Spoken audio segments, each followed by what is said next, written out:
Oh, hey there.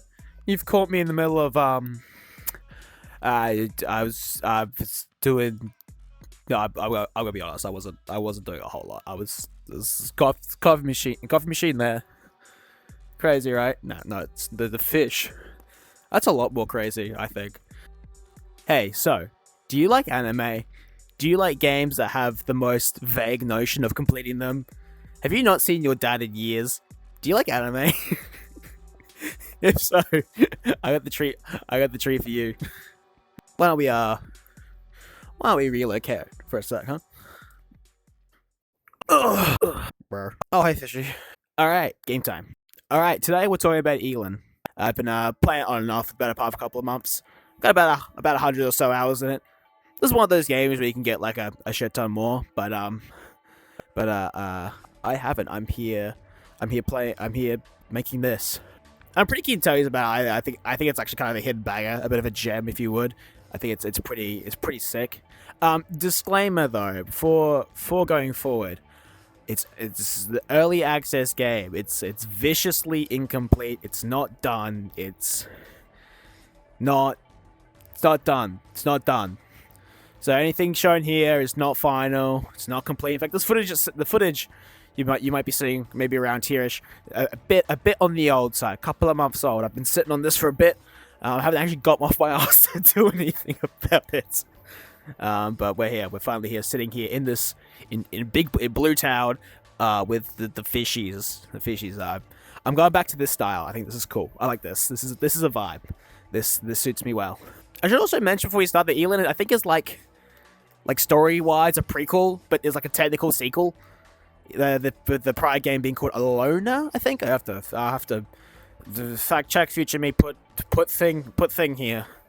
Says thing that has better info. Yeah, look at me, professional. Yeah. All right. So, what genre is Elin? What are we looking at here?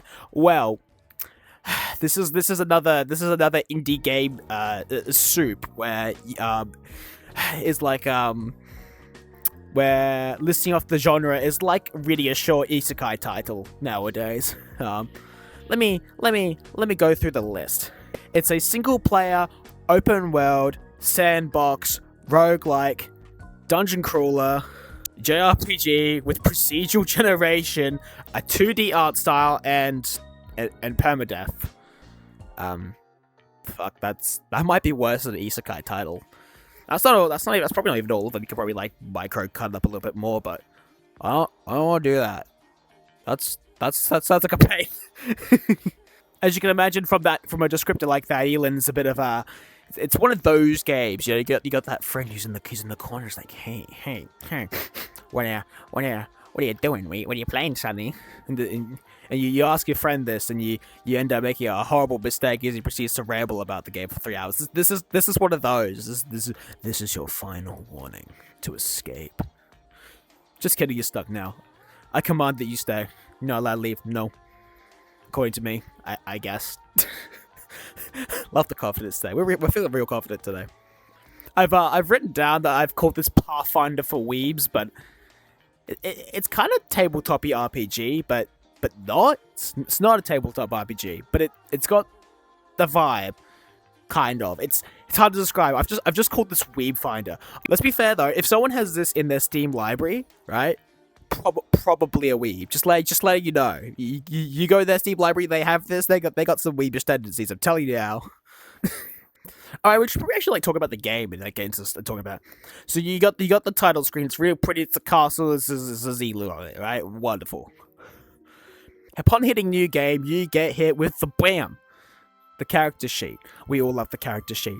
Some people love it. Some absolutely hate it. I'm one of the guys who will enjoy the character sheet more than the rest of the game. I'm one of those. Character creations are great. I love it with stats and shit. Just like any RPG in its genre, it's got classes. You've got a whole smorgasbord of shenanigans. You've got your sword boys. You got your mage fellas. You got your faithful, your clerics, your paladins. You've got the hybrid one that does a bit of both, but doesn't really exceed either. I like that one. That one's pretty cool. That's the I'm really indecisive and don't know what's in the game yet class, and what I'll like. I actually like. I want every piece of loot to be useful. It's what I pick. I forgot what it's called. Blah. Put on the TV. There should be a thing here. If there isn't, well. Oh yeah, I've got like archers also, and I think there was like a witch as well. I'll also let you know that just before we go forward, at the very bottom, there's an extra races and classes button. It adds some more funky ones that are a bit more experimental. If you're a coward, you don't have to press that button. But if you're a real gamer, you should press that. There's some good options out there. Some are a little redundant, but I don't know. I think it's pretty gnarly. It's like, if you want a short list, don't press that button. But if you want the whole shebang, you should press that button. I think you should really press that. At the time of recording, there's about 15 races. 15 races on the screen. You got your human, you got your not human, kind of an elf. You got your short one that's probably a dwarf. You got the foxy, the cat girl ones. Undead. You can be an undead. I'm pretty sure you can be an undead. I have to check that. You can be a wraith. You can be a lich. There's very little difference between them, except there is, but there isn't. I don't know. I thought it was funny to mention that. You get your different flavors. You get different flavors of class, and they allow you to do. No, sorry, not classes. You have your different flavors of races, and they actually, each one actually like really matters. Each of them has their own specialization and their own like heritage and where they come from. Some races have like skill proficiencies, which we'll get into in a second. That allow them to like class into special things, or not class, but that gives you bonuses to certain statuses or certain things you can train, or they have like better stats in certain areas for certain things. It's a pretty neat feature, and but if you hit the extra button, you'll notice on there it says you can be a snail. You can be a snail. Why would you want to be a snail? I don't know why. You could be a snail. Of all the things you could be in the video game, yeah, nope, I gotta be snail. I am just a snail. Do. You want to get that Sigma snail set, brother? You want to be a snail? You want to be a snail? You want to slime across the ground? You want to be a snail? Fucking dude, fucking. I'm sinking into the couch. Be my guest. So I'm actually sitting on a beanbag like on the floor as I'm recording this. So like I've kind of set it up. I don't know. I think it's neat, bro. Skills in this game have a very, I hesitate to say Skyrim-like, but it's a very do the thing, get better at the thing, which is great sometimes and not so great in other times. If you have a skill in dexterity by doing things that require that skill, like lockpicking and disarming traps and other stuff, you can raise that skill. Same with endurance. If you carry lots of heavy items, you can train the endurance stat. Like I said before, but not on top of skills, there's also specific traits, which you have like your main, so you have like your main base skills, like your vitality, endurance, that kind of whole shebang. But then you have a subset of skills, which are partially race lock, but not quite. These are ones that you can learn from these things called trainers, and and no, not the throw the ball one, not those kind of trainers. These can teach you skills, so you can have like a like some classes might not know lockpicking at the very start of the game, but you can go to them and trade in like some silver coins, and they can teach you lockpicking and stuff like that. They can teach you lockpicking. That's pretty neat. Or swimming, or even swimming, might be useful. Might be useful in this environment, huh? It can teach you swimming and that kind of thing. These are useful skills that you may or may not need depending on how you play the game. The game is I should mention now that the game is very open-ended. There's a lot you can do. And how to play it isn't exactly certain, which I'll kind of tap back into that later. But now, if you look down at the bottom, you probably saw the extra races button, and we talked about that earlier. However, there's another little button that's like oath. I think it's oath? Yeah, I should say it. Oath. It says oath. This is your difficulty / permadeath setting. There are 3 options. There is no conditions, save any time. There's pretty sure there's one that's like basically roguelike mode. it's not permadeath, but you can't undo your saves, you can't redo your choices. And then there's the last one, which is like the fuck you permadeath mode. That maybe don't play that one. You can die like really randomly in this game in Elin. It's insane. Kamikaze dude in the tuxedo can run up to you and just go boom, and he's. I cannot to admit how often that got me. How many times dudes have gone just ran up to me and just gone. I recommend if you've just start playing, to go for the not difficult one, the no oath. Be oathless. Don't restrict yourself. Do what you want. This is a game you can put many hours into, and I wouldn't want to throw those away, especially if you respect your time, because I sure do. All right, time to address a story. I have a bit of a confession to make. I wasn't exactly paying the most attention. I'll say that a lot of the characters, especially early on, kind of just serve as more akin to tutorials with a bit of narrative guidance throughout it. So this one will give you a quest, one will give you... Mostly they're just quest givers. There's a bit of flavor and a bit of a story going on. But it's not... It's partially interesting. But we're about to run into a reoccurring theme throughout this video. Early access. It's hard to be invested when you get like a decent amount through, and then the next quest is to be continued. A lot of the game is very. It's not done. To put it frankly, it's not done yet. I can't really rate a story or talk about it much if it's got like nothing that's not done. There seems to be a bit of a world building and a bit of like there's a ginormous open text scroll. I'll put up front now. There's a big old text scroll, which I don't really remember. The only part I remember is the music like bobs. I do like the music in this game. I don't know where it's from, or if it's like a carryover from the previous game, but regardless, it is nice to listen to. It's difficult to find the soundtrack for, though. I will admit it's not exactly posted everywhere. You won't find things for this like everywhere. You know, it's not common. I guess the main gripe is there's a lot of setup, a bit of world building setup, like a whole bunch of stuff is being like built up, but then there's no payoff because it's not done. So yeah, if you're here for story content, you might be a little disappointed because it's it's I hate to tell you this, but it's not done. Have I said that enough yet? Have I said not done? Well, the 50 billionth times the charm, I guess. You'll live.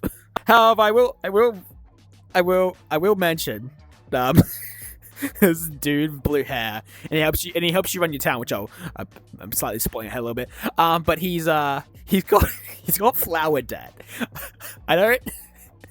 Bro brought the wrong flowers to like an engagement or something, and apparently they were poisonous, even though they weren't, or some shit. He got framed. So throughout the game, you're paying off flower debt. Well, it's actually optional. You don't have to. But you get like slight rewards and buffs for it. But he's got flower debt. Bro gave flowers, and whoever was on the receiving end really didn't like the flowers, I guess. It's bad too. It's like millions of like currency. It's just like bad flowers. Kill the man. Go give debt. I don't know. I just thought that funny. And he ends up like running away and just like drinking like a back alley. I don't know if I have the area. You can find him just like drinking booze. You have to convince him, hey, hey buddy, it's not over yet. It's okay. It's gonna be okay. That's like the one part that I actually remember. It's like, wait, we're fixing this guy's crisis. I don't know. I thought that was pretty funny, but other than that, not too many standouts yet. Lots of setup. I should probably stop talking about the story I don't know much about. Anyway, next section. Hey, if you're still watching, chuck me a sub. I'd really appreciate it. And in exchange, I'll show you a cool little trick. I'll show you a cool little trick. Ready?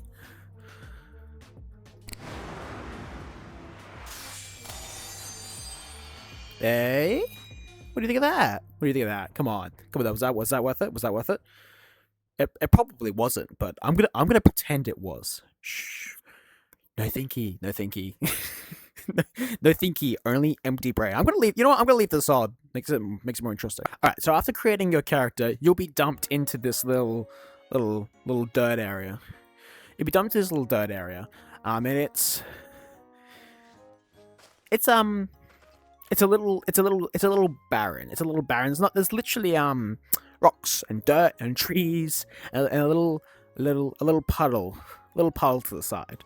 It's it's something, but you're not just dumped there. Dude over here actually gives it to you. It's free land. It's free chat.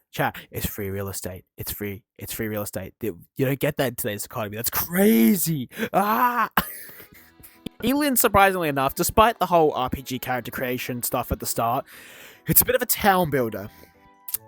Yeah, that's right. We're hitting cozy game vibes. Trying to run away. This isn't. We're not doing Stardew again. Oh well, actually, you can if you want, and that's a theme that will kind of reoccur a bit if you play it or as I talk about it. A lot of options, real sandbox vibes. Whilst there is a main quest and things can do, you can also there's a lot of do whatever you want. Do whatever you want syndrome. That's what I'm calling it now. That's the new official name. Yeah, let's just say that. When you start off, you'll basically be given some quests to go smack down some trees, build a tool, start hacking away. What? Start hacking away at trees. You'll probably make your first workbenches. Yes, there's workbenches, and there's a few of them. You'll start off from like little dirt shrubs, and you can build up to like wood. You get like nice stones. You can actually put together a nice village. I'll show a montage of that later. If you stick around, I'll show a nice little montage if I feel like it. What a great sell. There is like lots of crafting tables in the progression though. It is like build this to get this to get this. There is, if you've done the Minecraft progression, well, it's not the same, but bench to bench to bench a bit.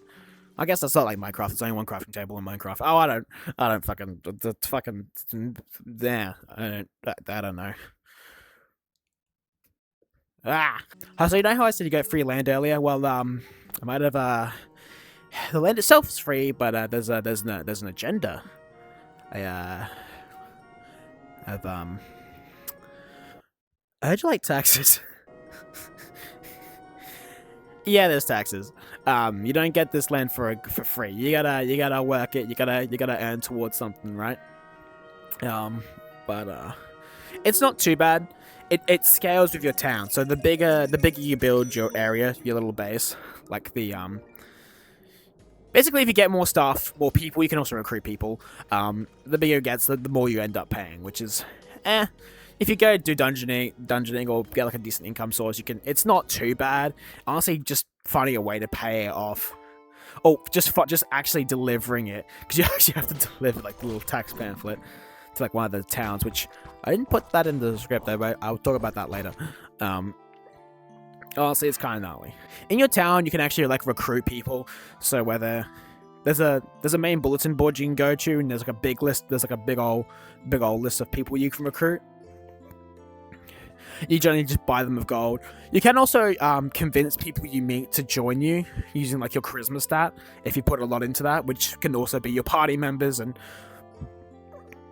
depending on what their classes and what they'll do. And basically, to recruit really strong characters, you A, need a lot of gold, or B, a lot of charisma, especially for those stronger ones, which I think you can only do with charisma.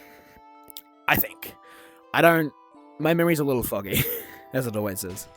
As you're building your base, or after, or even before, one of the other blondie girl here offers you a pet.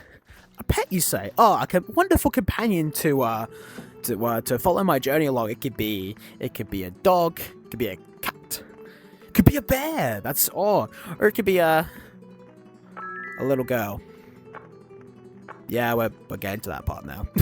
So if you've heard anything about Elin, you've probably seen it. It's one of those games that has a notorious screenshot, and here it is, notorious screenshot.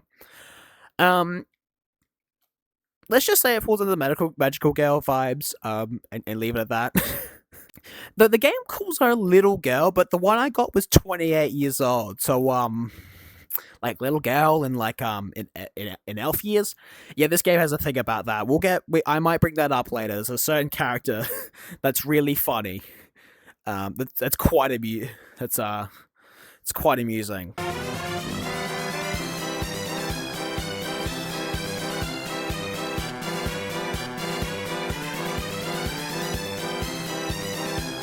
Once you've acquired your pet, probably built a half decent house or not.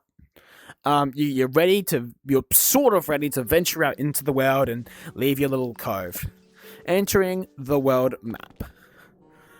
It's pretty simple. You just walk out from the side of your the edge of tile. You probably did it by accident whilst you were. It takes you into this big world map view. The way this works is as you take each step, as you move around, a turn passes.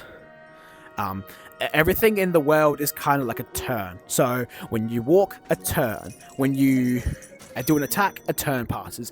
Everything is measured in turns. So it's like the game moves when you move. If you're sitting still, nothing technically happens. If you're moving, something happens. If you commit an action, time passes. It's almost super hot in that kind of way, but in actuality, the better way to describe it would be it's like Pokemon Mystery Dungeon. It's like that game. You've played that one? Good. You sit there and do the thing. Every movement is a turn. Is probably the best way I could describe it. That same little girl that gives you the pet also gives you your first quest, which is the go save stupid mite. This is dumb dog. This is how we feel about dogs in these parts. Didn't you love gun assets? It's great. Nah, I don't hate dogs. Not completely, anyway. This is fun. Persona! I'm having way too much fun messing around with this. It spins! Look at it! I'm oceloting! I'm oceloting! Look at spinning up. Hey. Sub for spinning objects. Please. Oh. No. From the world map, you should be able to see lots of icons. The little map, the little square that kind of looks like a map or a tent. It's hard to tell what it looks like, honestly. That is your hometown. I think it's called like Venus or something. There's a letter V. I don't know. Whatever it says at the top there. You should also be able to see probably a big tree. There should be a cave to the top left. Should be a cave. Merchants, towns, all sorts of stuff. These will have the various icons from the map. You can also hover over them to see their name and what level and difficulty they are. And we'll get back to that. We'll get back to that later. But the first one is I think it's called like Dog Hut or something. I forgot what it was. And you gotta see this map. It's 2 floors in a dungeon, and this one I think it should be like say level 2, and it'll say it's dangerous, but the way it kind of rates danger is it's a little messy. I'll go into that a bit more later. But for now, we gotta save the dog. We gotta save the bloody mutt that got lost in the cave. Love that. Did anyone ever tell you that I'm really bad at breathing? Oxygen consumption's not a strong point of mine. Sometimes I don't do that. I don't know. Let's cover dungeons now. This is where a lot of the game's combat and stuff like that will take place. And then this first dungeon, the butt saving quest. Ooh. This is where you probably experience your first dungeon, unless you just go off the beaten path and get annihilated by something else. Dungeons are randomly generated, so upon entering, you'll basically generate a tile set for the floor.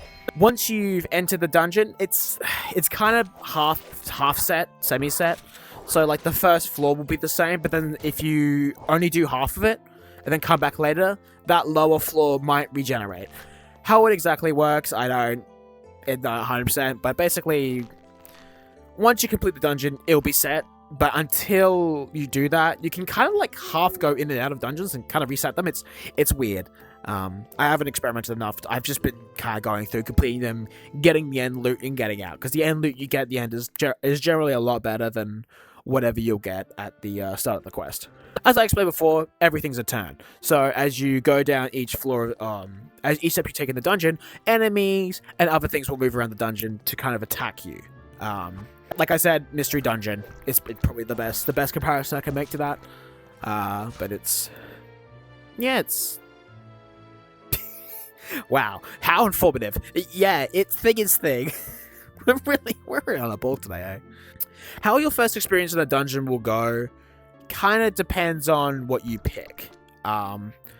More warrior classes will have a bit of an easier time going early on, as you find some mage classes are kind of not dependent, but like really get a lot out of certain skills and tomes. And if you haven't found any of those yet, and you kind of burn through your starting spells, you won't have much to use. Much easier going forward. Be able to just hit shit with the sword and not have to worry about it, and just make sure your HP bar is up high enough. Oh wait, hold on, I got a sword. Hold on. There's like, if you're entering your first dungeon, having like a big old sword and going whack, stab the dude, yoink, yoink. I like this one. It's cool. Look at this.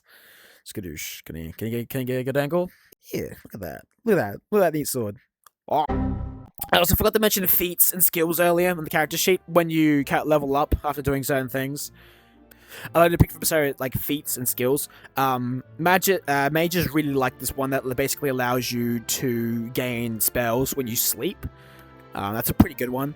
But there's all sorts of feats and skills, and I recommend just if you play, just have a good old read, see what suits you. There are better ones, but there's some that are better than others. But honestly, I'd just say pick what you like. You know, pick what vibes. Unless it's like super good, then like the dreaming one, then you should really pick that up. That's a really good one. Healing is also really good early on if you have it. You won't have a lot of potions yet. You won't have a lot of resources, so being able to just go, blame me, heal me, is good. Actually, which we'll talk about later when we come to the gods part, which I haven't even brought up yet. There's lots of loot and various. Obviously in the dungeon there's loot, but there's also lots of traps and enemies. These vary from like lots of like kobolds and like goblin kind of flavors, especially early on, with the occasional goblin with dynamite like strapped to its chest as it charges towards you. That's pretty freaky. Don't let that will destroy you. This game can be cruel, especially if it's traps as well. That scales off your perception skill, I believe it is. So don't even bother fact checking me. It's probably perception. I'm pretty sure it's perception. Why wouldn't it be? There are multiple types of traps in each dungeon. So you got like ones like spike traps, obviously. You got your sleeping traps, your paralysis ones, which are pretty nasty. However, the reason I brought up earlier picking the not easy difficult mode, but the non-permadeath or reload to save, is there's a trap called an acid trap. This can fuck up your gear. There's shit you find if you're wearing it and you get hit by acid or land an acid trap or even acid attacks. Your gear can go from like, it's like D&D rules where your gear has like a +1 or like a +2. I mean, with enchantments and stuff like that. But acid can knock that down a level or even reduce it to minus. So when I hit an acid trap, I like to reload the game. I'm funky like that, and by funky I mean lazy. Alright, well, let's go over some more exploration stuff, but then I'll cover some other random stuff here too, in this section. Most towns and like locations have villages and traders in them. You can use this to buy. You can buy all sorts of things from them, from like heat packs to health potions to. There's even a location where you can get like Pokeballs, like really far out. I'll go into that a little bit later.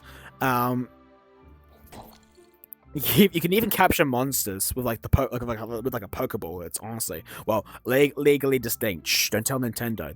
They're feral nowadays about that. I mean, they always have been, but they're really bad now.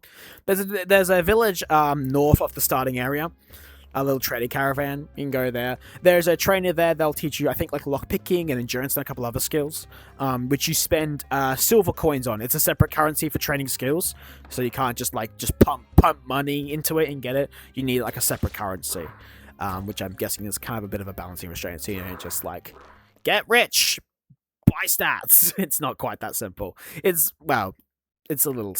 It's complicated. I think I'll bring up some of the areas. Like there's this one town that's really far west, and it's like a town that's like governed by like a thieves guild, and let's just say it's a spot, all right. There's like a big old bar. There's a big old bar in the middle, and everyone that is there is like. is like a a street worker that you can do stuff with, which I thought was hilarious. I'm like, damn. I'm pretty sure you can also get pickpocketed in that town. It's crazy. It's honestly kind of a wild place.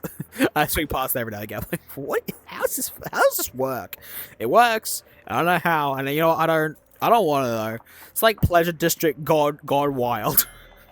Hey chat. I got a question. Do you believe in God? Well, in this game, faith is not only for clerics this time around. Everyone can utilize the power of gods, and in this world of Elin, gods are very real. They have big power. They can do good things. Good things for you, no matter what class you are. Obviously, clerics and other classes make stronger use of faith and have better stats in faith. However, everyone can get a little piece of the faith pie. It's pretty gnarly.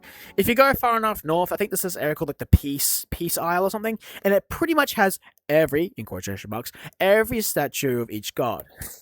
There are various gods. There's the elemental one. There's the machine one. Deus Ex Machina, let's go. There's the faith one, which is like a cat girl whose mind is slowly like she's like descending. I don't know. She's falling apart. She's slowly turning into a cat. It's really funny, and she's the god of luck because the 9 lives, I guess, the cat or whatever. That one's pretty funny. Elemental dude, stone dude. All these offer various flavors and for different classes. All the main ones is there. There's the healing one who's she's a tsundere apparently. Some of her dialogue's like, I'm glad you healed me, Burger. So it's very silly. I don't know. They're really cool though. However, once per day you can do a little prayer, and regardless of which one it is, your whole team get a full heal once per day. So it's worth getting one of these. Honestly, they're honestly really good buffs, and you can actually accrue favor with them. Which let's talk about that. So, as you explore dungeons and other things, you'll find these little shrine tables, and each one is dedicated to a specific god type. As you can provide things to these altars, and each deity has things they like more than others. So let's say the luck one. No, not the luck one. There's actually I'm going to detour slightly. There's actually a village that's very far. There's 2 villages. There's one that's very far east, and I think one like slightly north of that one of the Blair. Great. Wow, thanks, Tippin. Great. Armtography. Armtography. Sure. That's what we're calling it now. But there is one up east, and there are minor gods that are not as well known, but also provide bonuses. And this one, my character Tippin use. She's a sword and magic user. She's like the hybrid one. So she likes swords and magical stuff. So whenever I got like a magical staff I didn't like, I put it on the shrine and give it to her. And now you accrue. Well, I'm gonna call. How do I describe this? It's like faith, and then there's piety, and basically, the way I've had to describe is the piety. Think of it as a cup, and your faith is how big the cup is, and the piety is how full the cup is. And as you give them more stuff, basically your piety will increase, but only as high as your max faith. If you get as you do this, you'll gain more rewards. And your god and or goddess of choice will give you various rewards. To the point where later on, if you get it really high, they'll give you a companion that will actually join you, like a special friend. I think they're called apostles. I think they are. And these come in many flavors. The one I got, I picked the sword magic chick because it gives me a fox maid. It's honestly kind of gnarly. I really like that one. But they all give you various buffs, and if you're a certain class, there'll be ones you prefer. There'll be there's an elemental dude, and if you're like an elemental mage, you'll prefer that. If you're a gunner, which is also another class, you'll prefer the Deus Ex Machina because he's machine dude and stuff, right? He's got machines. That's obviously the one you're gonna want. Upon reaching, I think it's max faith / party. After maxing that out, you can they'll give you a special weapon as well. These weapons are absolutely sick. They are really good. They're really powerful. They are class defining. So Say your prayers, Joggin, because it will actually be worth it. It's honestly, it's a fave system that's honestly awesome. It's a personal favorite of mine. It's one of my favorite parts about the game, honestly. Grinding out my maidens holy. I sound like such a simp. Ugh, this is gross. Anyway, it's sick. Pick a god and pray, as Frederick once said. It's still a favorite line of mine from that game. Pick a god and pray. Blah. I will now also right now sing the praises of the wiki. Boy, do you need the wiki for this game. This is like one of those games where just opening up the wiki on another Google tab whilst you're playing is probably going to be your best friend. You're lost, open up the wiki. You don't know what to do, open up the wiki. Why is my stat thing not doing the thing I think it's supposed to be doing? Open up the wiki. It is honestly like your best friend, and you're gonna want that. You're gonna want the wiki. I can't stress it enough. It's really, especially whilst the game's in early access and it's not done and it's not like finished. Just use the wiki. It'll save you so much time. It's so useful, and I can't hype the praises of the wiki enough. It's important. It's important. Use it. Use the wiki. Use the wiki. Hey gamers, if you're still watching, thank you very much. I really appreciate it. Tiffany's gonna let you in on a little secret, a little Elin tech, a little. I'm taking the glasses off of this. That's how you know I got serious. A little tip that's gonna save you a lot of time and be very sick. So in that starting area that you're in, if you enter the web map and go directly north, there should be a trader. It's a bit of a trek, but it's worth it. I don't know how many gold coins it is, but head to the main trader in the trade caravan. Head to him, and there will be like a cat man. You go to him and you can trade with him. This dude sells an item. It's called a tent. Now you may think a tent, oh, this is like a item you use to like maybe heal or something. Oh, you fool. This tent is sick. It's the best. This tent is not a healing. It can be, you can put it better in it. This tent is actually a pocket dimension. The way the game treats it, it's like a pocket dimension. Do I have to explain to you why having a pocket dimension in your pocket is pretty sick? You know what? I will. I will explain it. So, upon buying the tent, it is an item that sits in your inventory. It's a bit on the heavy. It's not super heavy, but it's relatively heavy. At any given time, you can pick up or place the tent. Right? I'm like, oh, that's okay. Okay, cool, neat. Yeah, it's a tent. No shit. I'm not done yet. You can place this tent, go inside, and the way the game treats it is it treats it as its own separate area.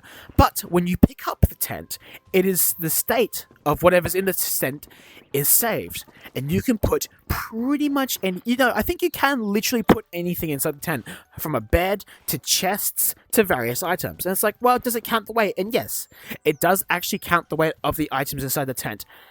However, fun little trick. Because of the material type that the tent is made out of, it actually reduces the amount of weight that each of the item inside is. If you can change, you can find these hammers in the game that can allow you to change the materials of any item. However, if you can reduce the weight of the tent even further, it also reduces the amount of the weight of the items inside. So you can actually pack like 3 to 4 to 5 times more stuff on you and carry stuff with you, especially if you have a really high strength skill. You can like carry all your workbenches with you, and you can take that wherever you want. And I think that's awesome. That's good. For those who made that fight, enjoy that. I know others have probably said that good piece of tech as well, but I'm gonna say it again. I'm gonna get the 10. It's busted. Don't hope they never patch it. But 10 busted forever. I love pocket dimensions. They're so fun. All right, let's talk about how the game looks a bit. So Elin is as I mentioned, a 2D pixel art kind of game, and I really like the look. I think it's a style that, as ever, it's a style that as the entire indie industry knows, it just really ages well. It does look a bit primitive. It's not Dwarf Fortress levels of like primitive, but it's not exactly explosive. But I think it really sells the world. And I think there are certain environments. I'll probably put some on here that look really, really vibrant. And I honestly think it's a sick art style. It looks really good.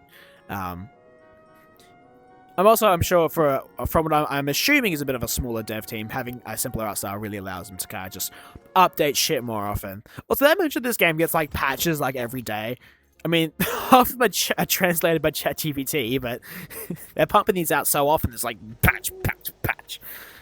So the game is constantly being updated. Even as I'm making this now, there's probably a new patch that fixed or changed like 7 other things. It's honestly sick. The sprite work, it can look a little goofy at times, a bit primitive. It kind of gives me Final Fantasy Tactics vibes, actually. Some of it. Not all of it. Some is better than others. In the footage, I actually have a couple of... in the footage here, I have a bunch of mods running. Not a bunch, but a couple of that add new portraits, and some of that is not... some of it's not base game, including that part at the top. Chuck that in as well. That's pretty good. That's a pretty good mod on the workshop. It gives you more information. It's a really good one. I really think the sprites are nice. And yeah, I think it just looks good. A bit flat in some areas, but other than that, I think it's a style that it's just good. It's hard to be critical about pixel art. I don't know. It looks good. It ages well. I think it glows.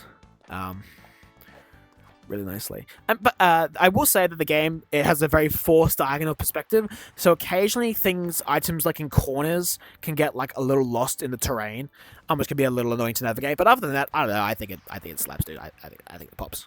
Before we finish up today, I will talk about some kind of flaws and a couple of gripes I have. It's not perfect, no shit. First up, the game is very wiki reliant. You really need the wiki. You really need the wiki at times to figure out what the hell you're doing. And the game, despite all the tutorial NPCs, there's honestly a lot going on. There's actually so much in this video that I feel like I've missed and haven't covered. But I honestly want, if you guys go play it, to experience it for yourself. I honestly think it's a bop. And it's also just discovering what you can do is also, in my opinion, part of the fun of the game. So yeah, I haven't covered everything in here. This is not conclusive in any means, by any means. But having to constantly have something up on the side can be a little annoying and take you out of the experience. Although a game this expansive, I think, will always have that kind of problem. I don't think it will ever be. If you want to have like a quicker, more streamlined experience, or just to progress faster, just having that wiki will help. Especially with like the faith requirements. Like, especially with the gods item. Like, the amount of times I just spent scrolling, like, oh, this guy has this guy has this, she has this. One of the main complaints, as you heard throughout this entire video, is the game's not done. And that really eats into it in many ways, which is not really a fair complaint, but if you're going to hop into it now, just, once again, as I said before, it's not done. Which is a bummer, but to be understood. Yeah, game's not done, man. I don't know what to say about that. It's not done. One of my main actual genuine criticisms is when you approach a dungeon, it will say the level of the difficulty at the very top. This can be horrifically misleading in both directions. Sometimes you'll walk into a dungeon that's about what you think is your strength, and you'll completely wipe its ass. Another time you'll walk into one, you'll be swarmed by the entrance and get obliterated in 2 seconds because one of them was a bomber that just blows himself up. He game ended himself. This constant ramp, or almost randomness in difficulty, can mean that you end in a lot of situations where you feel like, wait, I thought I was good. I thought I was strong. Not to mention your character actually does. I don't think they technically have a level. As you acquire, you fill up like your feat points skill bar and like acquire new feats, but that's kind of like a level, but also not quite. It's weird. It's hard to actually check. It's hard to know how strong you are at any given moment. This goes especially if you picked the fairy race and or mage, because you can like destroy enemies in 1 hit or 2, but the problem is they can do the exact same to you. So it's like it's weird figuring out the difficulty scaling and how strong certain things are. It's kind of hard to figure out. I don't know. I think that's something that could use a bit more tuning, a bit more, how strong is my character actually? Because it can be weirdly difficult to kind of pinpoint that at moments. At least for me. Maybe you guys have got it figured out better. Actually, chuck it in the comments below if you have a better understanding of any of this. Actually, for anything in this video, anything at all, provided it's not too spoiler heavy, chuck it down there. I'm sure people read those, or maybe they don't. I don't know. They're probably roasting me, telling me how shit this video is. I don't know, man. I'm just trying to upload. Bro. Another major gripe is actually that the map, once again, incomplete. The map has a lot of dead space on it. No, not dead space. It has lots of areas that you can perceive but not go to. There'll be like a little lock symbol on them, and there's a whole bunch of places that you can see but can't go to. So you're looking at a very incomplete kind of map. You go, oh, what's that there? You walk over to it and you just can't do anything about it. There are plenty of areas that have lots of cool stuff that you can explore and do, but there also are just lots of areas that you can't do anything with or do anything with, which is kind of a pain. You go, oh, new area, like, oh, nope, locked, can't do that for some reason, which is, it is what it is, but yeah, it's another part of just it's not done, which I've said like 8 times now. I'm probably getting really boring and repetitive, and that's pretty much all my gripes. Elin's it slaps. I think it's good. I say go check it out.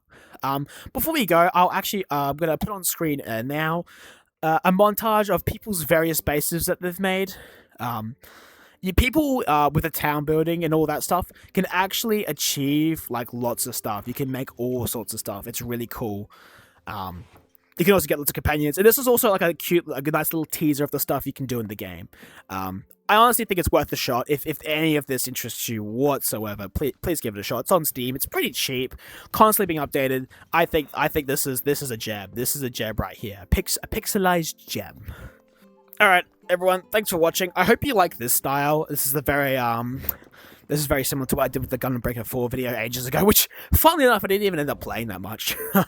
And same with the Mecha Break video with my Gundam, my aerial avatar.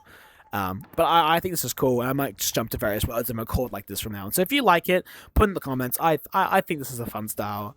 I'm going to be doing more freeform stuff like this from now on. I think this suits me better. Because if I just sit and like write massive scripts, which, yeah, this is mostly dot points, all of this, off the dome.